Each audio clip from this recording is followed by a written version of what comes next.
We want to hear from Peter Biar, Jack, and he has also a presentation that he'll be showing you much later. But for now, just to set the conversation going about generational exits, why do you think we need a generational exit in South Sudan, and why do you think right now is a providential time? Well, you see, Biar, what has been happening in South Sudan, as we all know, is not something new.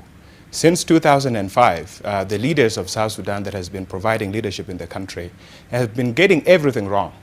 In 2005, when we signed this peace agreement with the Sudan, there was a lot of influx of money. We have oil money. We were getting about $400 million per month. This was money that was going into the coffers of the government. It was enough for us to build a new future for South Sudan. The same thing, we had the goodwill of the international community, all the donors in the world, the support from African Union, from the region, from the UN, from the US, all of this was there. And what did our leaders make out of all of these opportunities? Nothing whatsoever.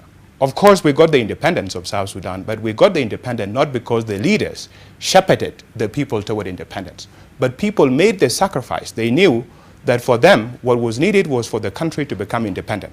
But once that dream was achieved, what did our leaders do? They plunged the country into war. With all the resources that they received, they never built a single road. The only road that is linking South Sudan to the outside world is a road that connects Juba to Uganda. And that was built by the Americans. They never built anything whatsoever. So during the war, and this is why I think at this time now, this generational exit is a real solution. During the war, we had two generations, if you will. There was what we call Jej Aswad, or Black Army, which was basically those who were over 18 years old and above, those who can actually fight and go into the war. And at the time, there was also a lot of young people that want to fight. They want to join the war, and they were younger. So the idea was you group these young people together, you have them access to education, you have some teachers to come and teach them, and the idea is you have the Black Army, if you will, the Jej Aswad, to fight for the liberation, and then this Red Army, their job was now going to rebuild the new Sudan. It was going to provide, to help our people to realize the ideals of the liberation struggle. And if you look at where we are now, we have reached at that tipping point where all the solutions that are being offered by our leaders, whether it is Kirr or Riek or any of these people in these generations, they are unable to lead our people toward this vision of development and nation building. Of course, we cannot take away their credit that they fought and they led the liberation struggle to bring the country to where it is. But what they are able to contribute has reached the maximum that their own ability can provide. So this is the right time now for this generation to remember, because when we were in the Red Army, when we were these children of war, it was those of Salva Kiir himself that used to come and tell us, you are the future of tomorrow.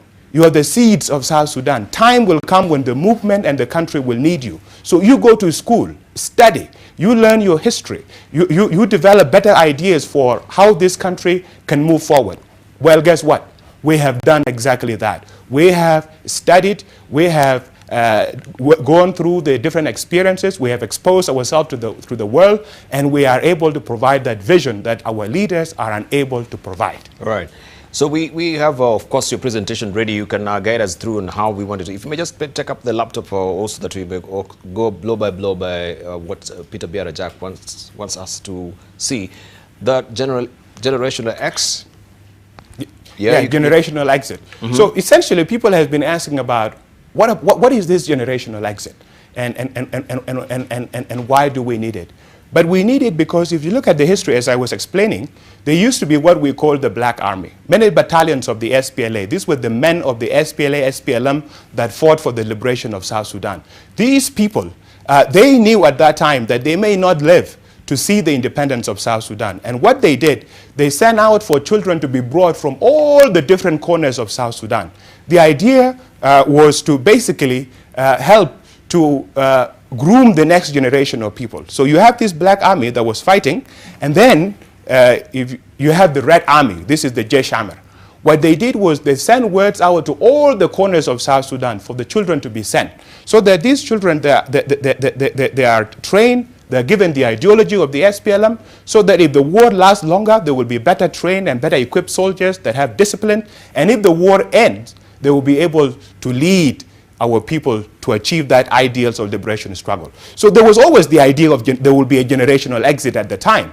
The question was, when will that time be? And if you see in this picture, this is these Red Army children when they were exodusing from Ethiopia to back to South Sudan and South Sudan to Kenya.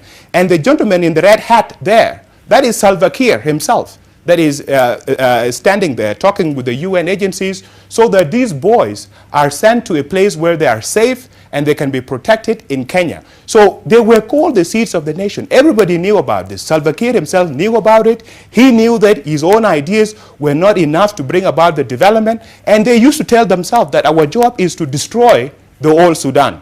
And these boys are going to build the new Sudan. Well, guess what?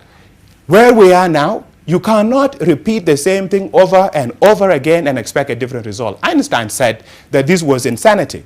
2005 to 2013, we had Salva Kiir as president, Riek Machar as deputy. It was a disaster. This was the time that they stole a lot of money. Even the president himself wrote a letter to his ministers asking them to return the money that was stolen. There was a lot of intertribal violence. They did not reconcile the people. They did not build consensus on the ideas of state. And guess what happened? 2013, there was a power struggle. It was a disaster. Again, 2016, there was a peace agreement that brought Salva Kiir, Riek Machar to the same arrangement. Guess what happened? They fought again. They plunged the country back to a civil war. So we cannot be repeating the same thing and expect South Sudan to move forward. And this is why now there is a need really for generational exit. Because if you look at the proposal they are making, this proposal is really an insult to the people of South Sudan. They want to have a president, they want to have 4 vice presidents, 45 ministers, 550 MPs, 9 deputy ministers. You're talking about 32 governors. And by the way, where will South Sudan get the money to be able to afford this large government when we have gone for a month without paying our military, without paying our civil service, without paying our diplomatic services? I was just in Europe visiting some of our finest diplomats. They're living in awful conditions because our government is unable to support them. In London, our embassy has been closed. And by the way, South Sudan has been going through economic crisis. We cannot afford this proposal. Since 2013, our GDP has shrunk by about 30%. This is 30% over the last 5 years, the contraction of our economy. The budget deficit for this year alone is about 15% of GDP. Our currency, the South Sudanese pound, has lost over 90% of its value.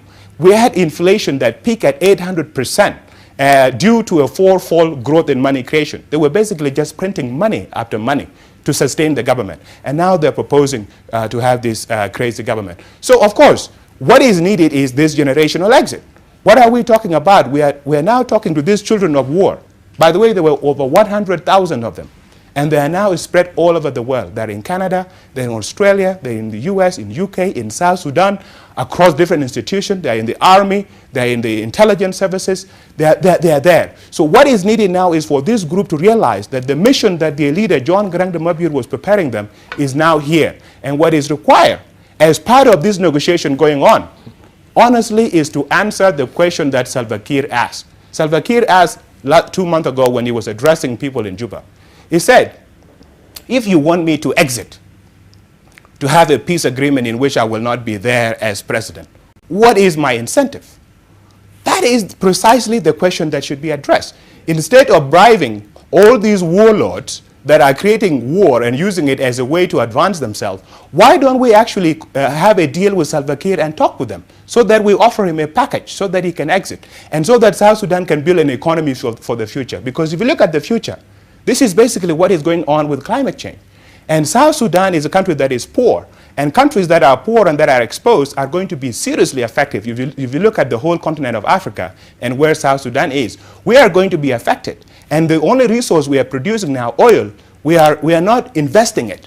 The money is being stolen and is being wasted in this war that is going on. We are being left exposed, and the future generation of South Sudanese that are going to come are also being exposed to this climate change. So it's something that we need to keep in mind. We have no time to lose whatsoever. Second is the issue of population growth. If you see in our part of the world, if you can go back a bit, Debal, to the previous slide. Yes, this is the population growth. If you look at the population of Africa and Europe, and if you see what just started happening around the year 2000 there, is the explosion of population in Africa. we are going to be about 40% of humankind by the year 2100.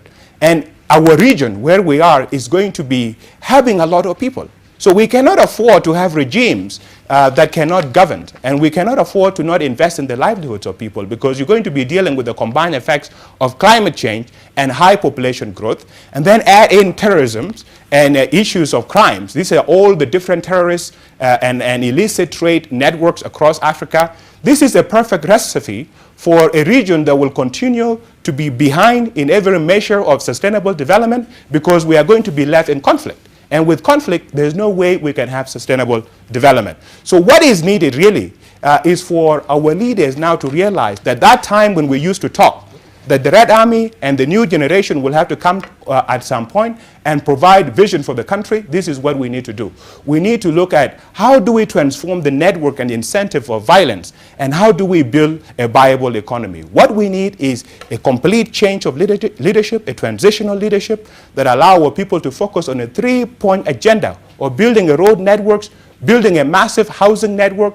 And what we will do with that housing is to retire these generals. Instead of them going to office every day looking for work because they need salaries, we build for them houses. Let's have 50,000 housing units everywhere in the country. We can pay for this by basically putting some tax on the oil produced in the country. We produce about 160,000 barrels of a day. If you look in the period of a year, it's about 6 million barrels of oil. If you tax that, it can provide you about $350 million a year that you can use to finance housing development. And the justification is oil is polluting our environment, and it's an asset that we are depleting, and we are not building up another asset. So overall, we are going to be left poor. So this can allow us to raise this capital so that we are able to invest in our people, reimagine a different kind of state, and build a future that will work for us and our children. I think this is the reason why generation of South Sudanese fought. They fought a civil war that cost 2 million lives. They endured a lot of pain, and the idea was to bring about this country called South Sudan so that our people can move forward. Let me stop there, Dubal. Let me get a bit into the next steps, what our people need to do. We need immediately to establish points of contacts in Nairobi, Kampala, Addis Ababa, US, Canada, Australia, Europe, reaching out to Lost Boy and the diaspora, intensifying our lobby efforts in these countries to basically pass a simple message. Our leaders are asking for incentives. Let's offer them. If we need to give them money to exit, let them have the money. If it is that they don't want accountability so that they can exit, that is enough accountability. What we will not accept is for them to continue to be there and they are not exiting and there's no accountability for them. That is what we will not accept. We need also to build consensus among the members of the Red Army, among the members of the party.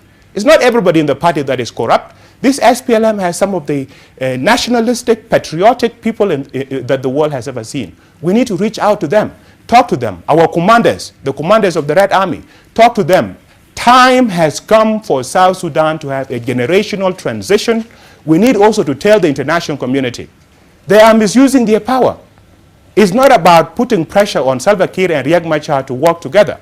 The idea is putting pressure on them so that they can exit together and see what sort of incentive is needed, what sort of deal can be made to them so that they leave. We need the region and the international community to understand that this 3-year transition of forcing Salva Kiir and Riek Machar to work together will never work.